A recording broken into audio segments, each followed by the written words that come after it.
Chick Chase, drummer extraordinaire. No, actually it's only me, Jim Messina, once again, coming to you with another vintage drum video for your enjoyment. You know, you may remember from another segment, we featured this Chick Chase drum. It's part of the Ted Scott collection from Fort Myers, Florida. Well, since I did that section, Ted has commissioned me to overhaul the drum that belonged to Chick Chase. Let's take a look at that right now. Some of you will remember this drum, but it's actually late 20s Ludwig Super Sensitive. A fabulous drum, one of their better innovations. I'm telling you, the technology on this drum is really, it kind of surpasses some of the drums of today.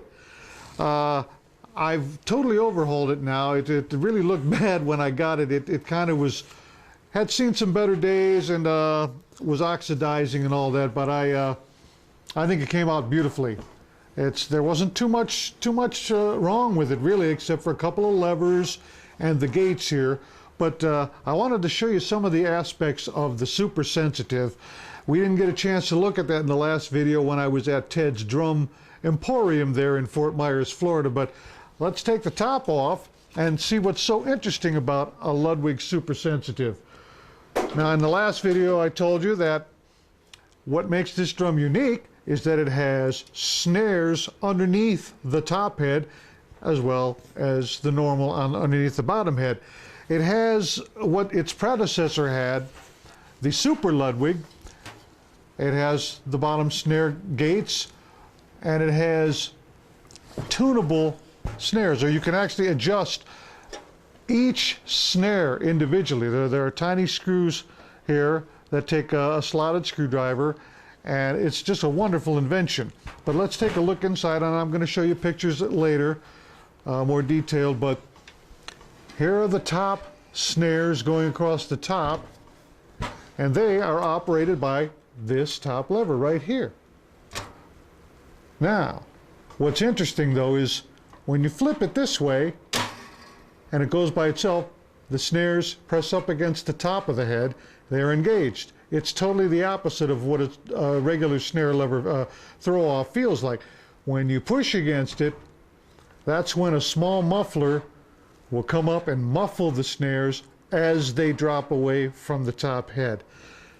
Ingenious. There's a bar running across, and on this side, on the back side, you can adjust the tension of these snares right here with this knob. Then on the bottom, this one will adjust the bottom snares like on a Super Ludwig. Same mechanism there, no difference.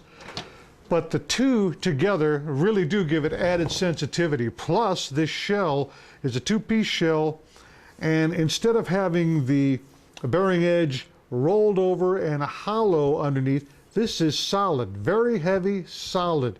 It's a quality drum. It's an amazing piece of drum technology, I'm telling you.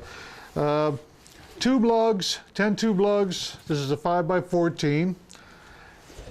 You can take a look at it here. It's all been buffed up beautifully.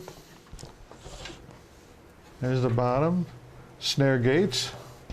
I'm kind of going along quickly here because I want to show you some close-ups that I've taken. But this drum was I think beyond ahead of its time when it came out.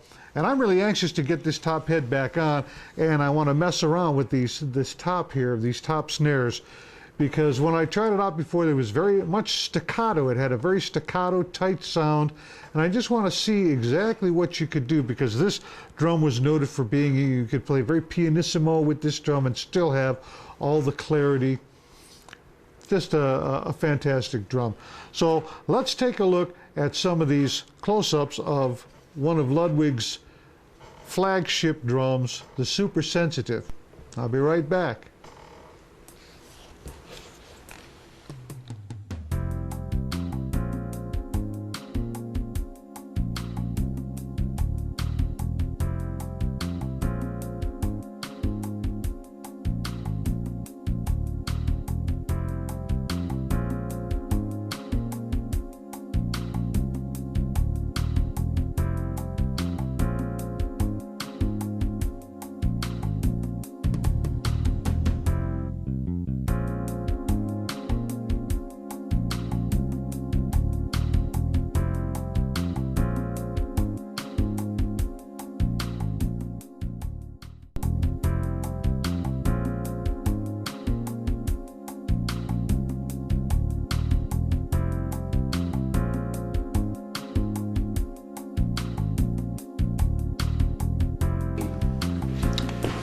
So there you have it, a real fine specimen of Ludwig technology from 1929, the Ludwig Super Sensitive.